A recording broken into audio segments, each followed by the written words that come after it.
नमस्कार साथियों, आज हम आपके लिए द्विघात सूत्र लेकर के आए हैं। द्विघात सूत्र होता क्या है?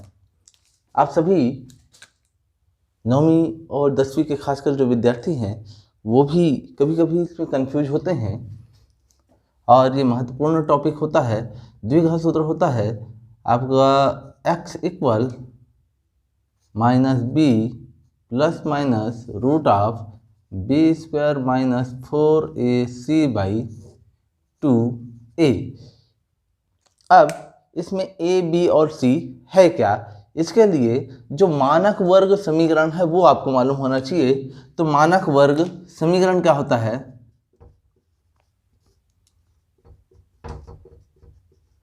मानक वर्ग समीकरण होता है ax square plus B X plus C equal 0। इस मानक वर्ग समीकरण से यदि आपको यह बोला जाए कि x का मान कितना होगा, इस मानक वर्ग समीकरण की जगह यदि आपको कोई क्वेश्चन दिया जाए और बोला जाए कि इस वर्ग समीकरण का हल कितना होगा, तो उस हल को निकालने के लिए हम इस सूत्र का उपयोग करते हैं। इस सूत्र को आपको बोला क्या जाता है? द्विघात सूत्र। यही है वो सूत्र है जिसको द्विघात सूत्र कहते हैं। अब यहां पर ये जो भाग है आपका, ये क्या कहलाता है? डिस्क्रिमिनेंट डी,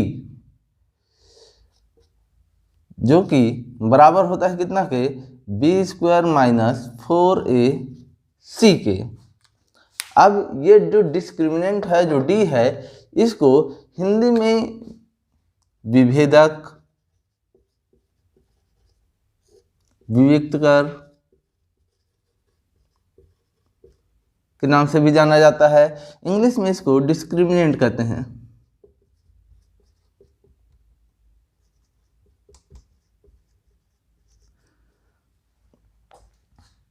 यदि किसी को कंफ्यूजन हो कि विभेदक प्रश्न में दे दिया जाए, तो हमने तो विविक्तकर पढ़ा है, ये विविक्तकर दे दिया और विभेदक पढ़े हो, तो कंफ्यूज नहीं होना, क्योंकि विभेदक, विविक्तकर और डिस्क्रिमिनेंट तीनों एक ही चीज का नाम है और वो है इस सूत्र का। और इसी सूत्र की सहायता से हम किसी भी समीकरण के मूलों की प्रकृति जान सकते हैं। किसी भी समीकरण के मूलों की प्रकृति। अब मूल क्या होते हैं? तो देखो, ये जो सूत्र है हमारे सामने, इस सूत्र में दो मूल होते हैं। एक, जब हम इस प्लस और माइनस में से प्लस को लेंगे तब वर्ग समीकरण के मूल।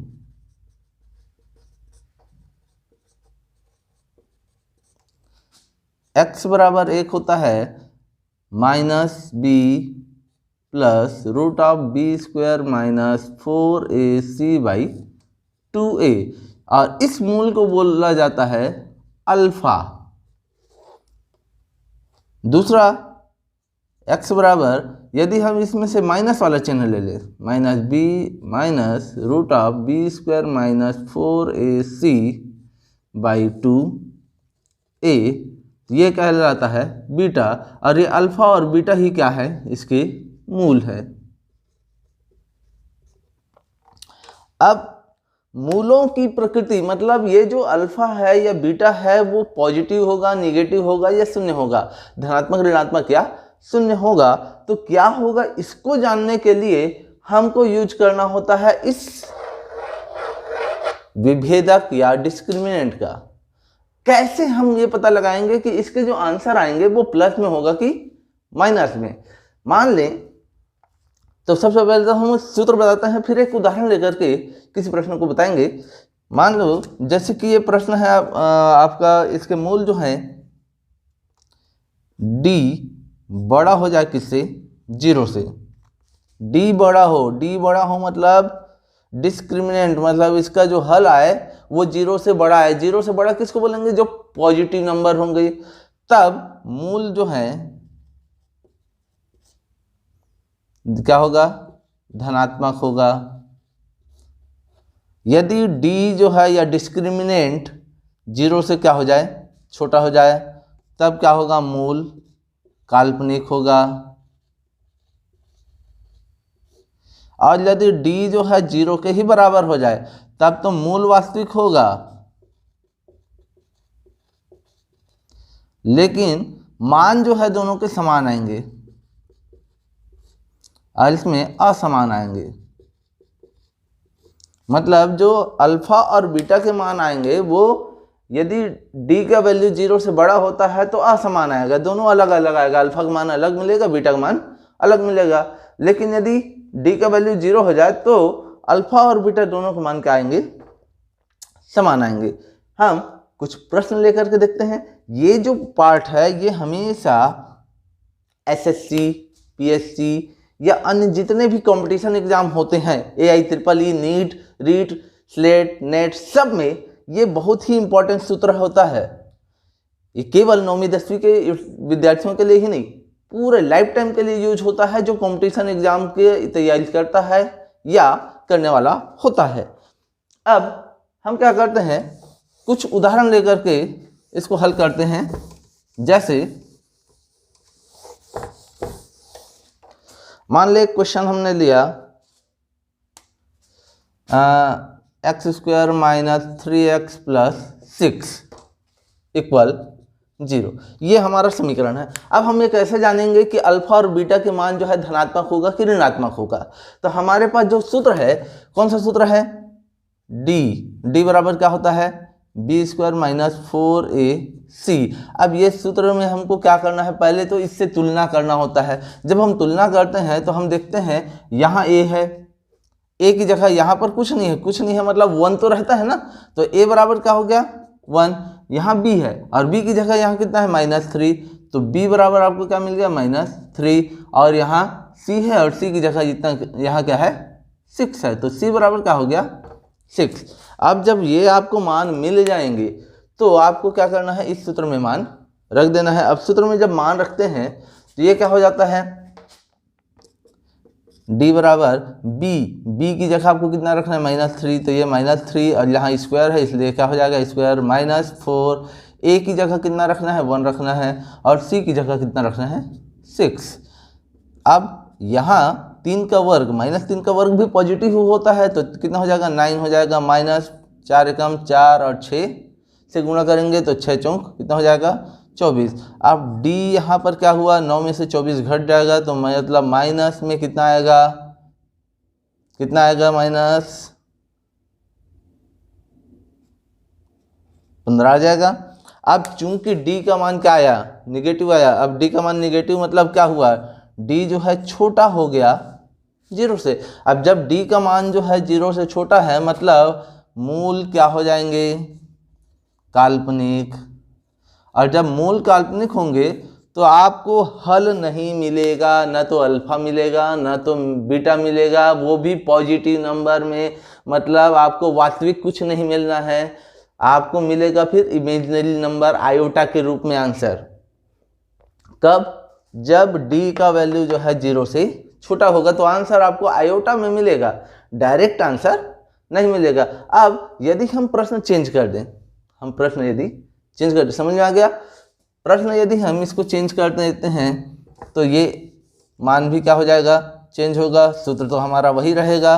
देखें, यदि हम एक क्वेश्चन ले लेते हैं 5x² minus 3x plus 6 equal 0।